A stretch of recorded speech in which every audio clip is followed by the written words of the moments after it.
The myth about steroids. Welcome to the collapse experiment.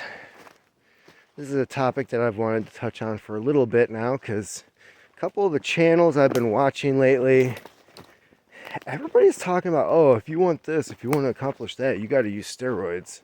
You have to use steroids. Like, there's no getting around it. I'm here to say that that's bull. That's bull hockey. How do I know that? Well, because I got pretty damn big back when, oh man, that would have been 2011, 2012. Granted, I was about 30. I was in my early 30s. So what did I do? Now, I know some of you are going to be like, well, you got pictures? Well, for one, I was living alone. I'm not some dude that stands in front of a mirror and takes photos of myself, so I can give you a good idea as to what kind of results I had.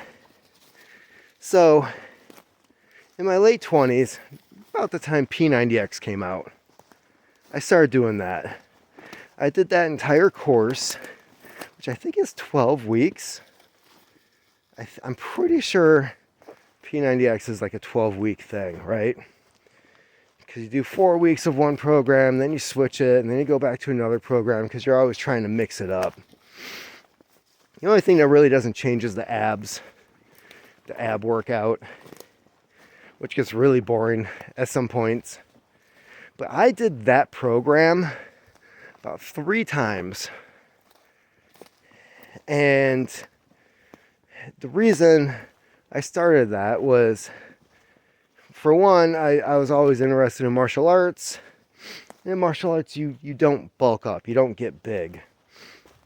The only time you do is if it's, I wouldn't even say MMA because that's a shit ton of cardio. Like judo. Judo, you want to be kind of bulky, but you also don't want to be tall. In judo, really, the shorter the better. And so I started doing P90X. And that's when I also really started keeping track of my diet. Like, I had gotten into health and fitness in high school. And by the time I moved out and I was in my 20s and I was poor, like, the whole fitness thing, a lot of that was money. A lot of that took money. Not steroids, money. So I fattened up. I got out of shape in my 20s. Like, at one point I got up to 220. During my cardio athletic phase, I would fluctuate between 170, 185. So that was how overweight I was for my height and my build. It's about 40 pounds overweight. So I started doing P90X. And within about a year and a half, I was about 185 and body fat was cut. Muscle mass was up.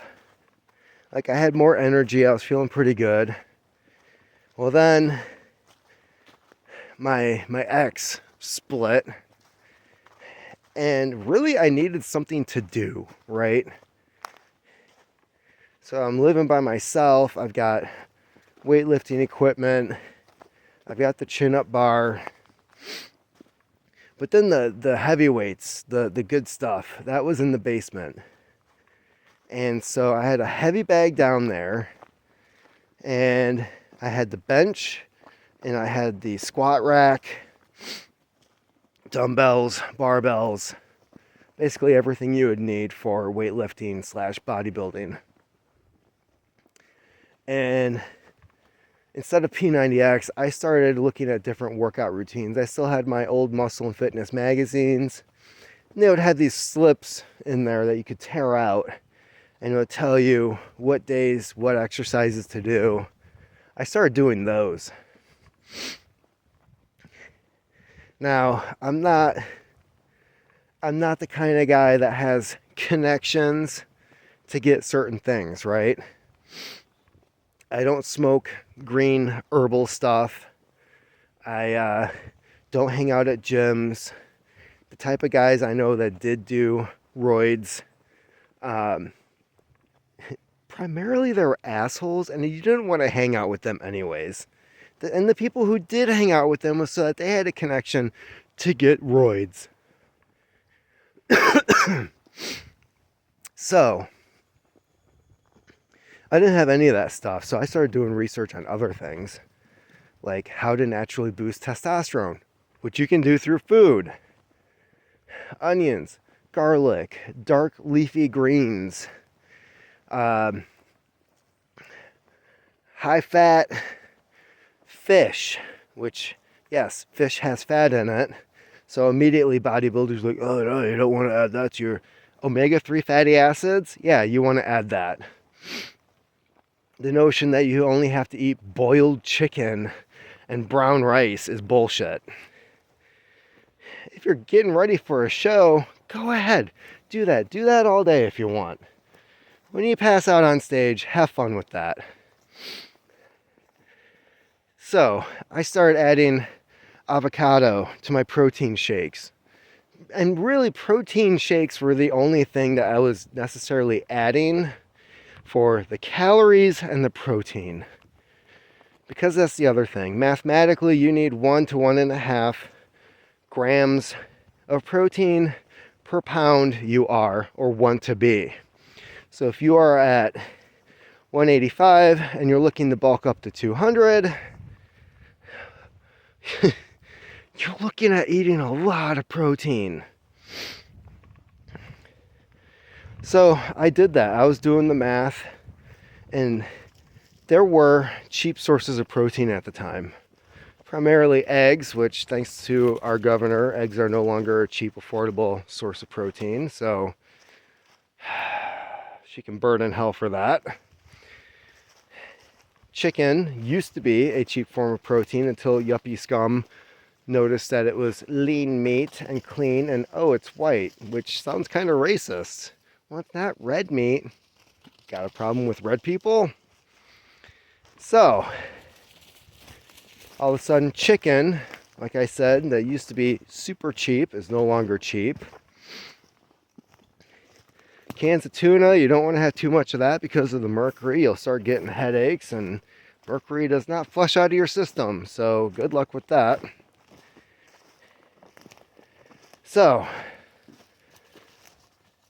protein, whey protein, chocolate milk, cocoa powder, you know, that stuff they make chocolate out of. You can add that to your protein shakes. That'll up your testosterone. The thing I noticed you have to eat, and it's not a snack. Don't even think those protein bars are going to satisfy you. When you are bulking up, when you are lifting weights, you're eating every 2 to 3 hours. If you're taking it seriously. If you are sore, that's the other thing. If you end up sore, if you don't feel good the next day, you're not getting enough protein, especially if you're doing it on a regular basis. This is no longer the lactic acid from not working out on a regular basis. You are working out every day. Not 2 to 3 times a week, no, every day. You're alternating workouts. You're concentrating on certain body parts. So me, who naturally, as when I'm athletic, 170 to 185, I got up to about 210. My arms were 16, 17 inches. Bicep, chest and back were pretty damn big. Abdominals, well, I had the ab vein going on, so I never had that happen before. And keep in mind, my body fat probably got somewhere between 5 to 10%. I'm guessing 5, closer to 5. And my clothes no longer fit. The scrubs that I wore to work, because I was still at the hospital, there were days where I was like making a patient's bed and the back would rip.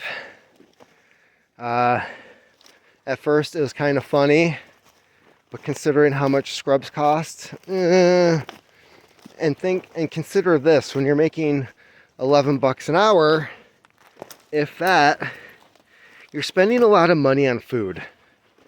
A lot of money on food and really nothing else. And if you've ever shopped at the supermarket, carbs are cheap. Protein, not so much. That's where your money comes in. It's not buying roids. If you're buying roids, it's because, one, you're fucking lazy. Okay? Like me, 5'9", got up to 210, lifting weights. I was not skipping leg day. Actually, my biggest gains were from increasing leg weight. Like, I was doing squats, I was doing all kinds of different lunges, squats, Romanian squats. Like, legs got pretty big too, and when those grew, that's when the weight went up. So, well, why don't you do that now? Well, here's why.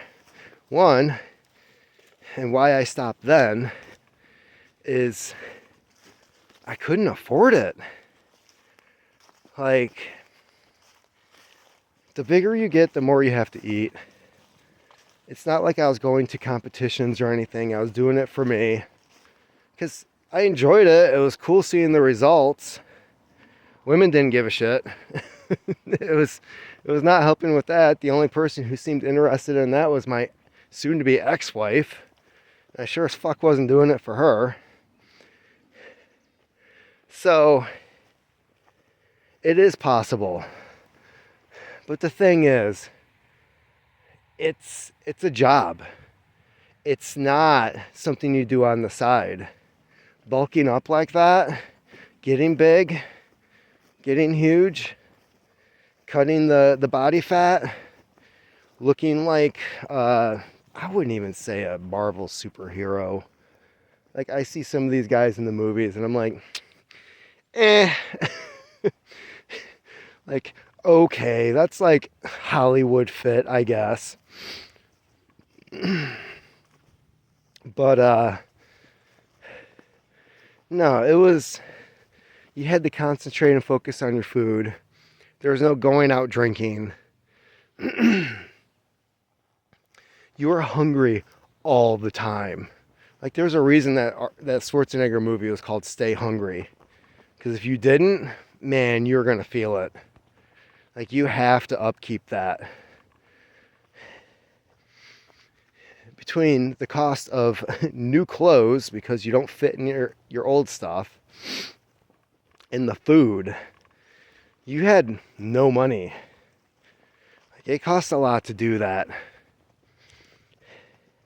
So the guys who try to cheat, the guys who are buying roids, thinking that they're going to look like that without the work, the food, the effort, the lifestyle, it's not going to happen. You can keep buying more and more and they'll sell it to you. But what you're going to end up with is acne, smaller testicles,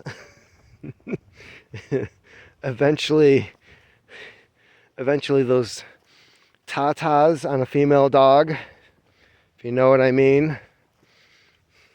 That's where that stuff happens. When you really abuse that because you're trying to cheat your way to the top, it is cheating.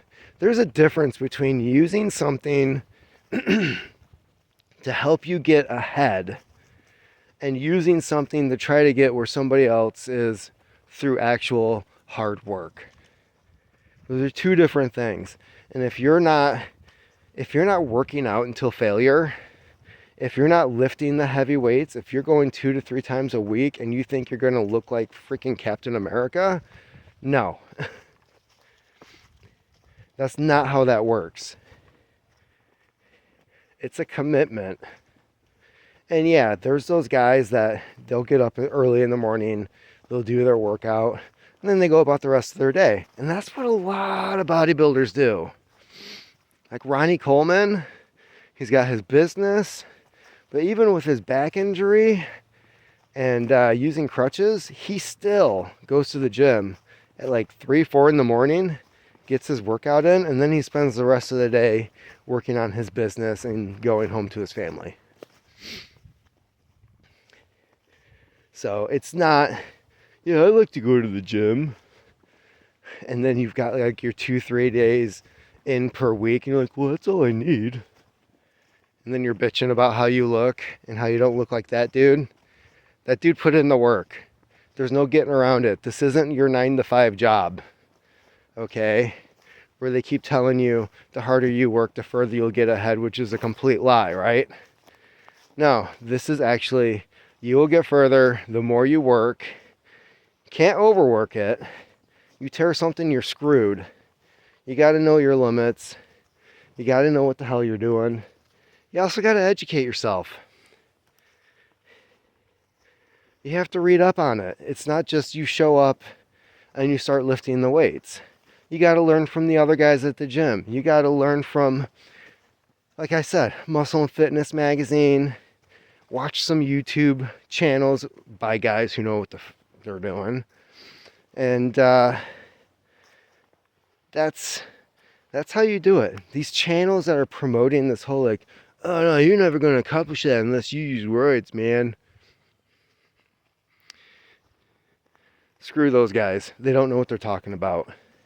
Even if you're older, even if you're my age, I've seen guys my age get rid of the beer gut and freaking bulk up and get to where they wanted to be. And I will admit, some of them probably use like HGH at certain points. I don't know. I know testosterone does go down, but like I said, there's ways that you can boost that stuff up naturally.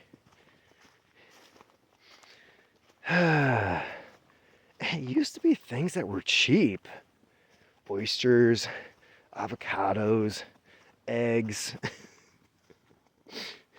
It's like they're purposely making it hard for men to be men these days. You should be eating soy. Soy's more environmentally friendly. Okay. Yeah, let's just pump dudes with more estrogen. Cool. So no, I've been thinking about taking 2025 and seeing if I could do something like that again. Other than what you're seeing here and the manual labor I do at my job 5 days a week, it's about the exercise I get. I got my weights. I do have workout programs I could start with. And I don't know, 2025 might be a good year to get back in shape and actually, I don't know, feel good about myself. There's a weird ass bug on my hand. So I don't know, if you want to see that, let me know. You know, there's things I might have to do. Maybe get up earlier in the morning. I don't know. I'll figure that out if I decide to do it or not. Let me know. Let me know in the comments section if that's something you're interested in seeing throughout the next year. Can a 45-year-old dude get back into like his 30-year-old shape?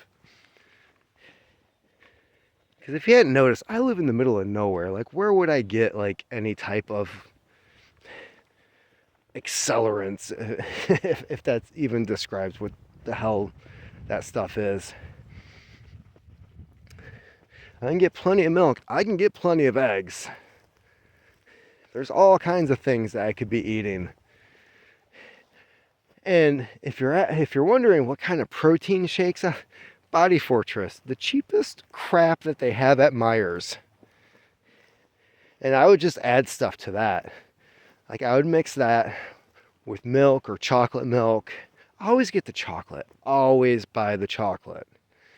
I would mix that with chocolate milk, half an avocado.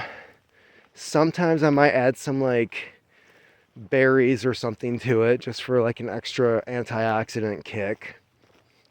And then I would chug that, and I would take that twice a day. So it'd be once in the morning, because that 8 hours, 6 to 8 hours that you were sleeping, your body's not getting anything, so you're going to want to boost your protein again. Oi! Get down. And then right after a workout. You always want to have it right after a workout, so that your muscles have something to work with to recover. So that's about it for me today. That's the myth of steroids. If you want to know more about how to get into shape and the things that I did, some pointers, hell, I'll even start learning new stuff.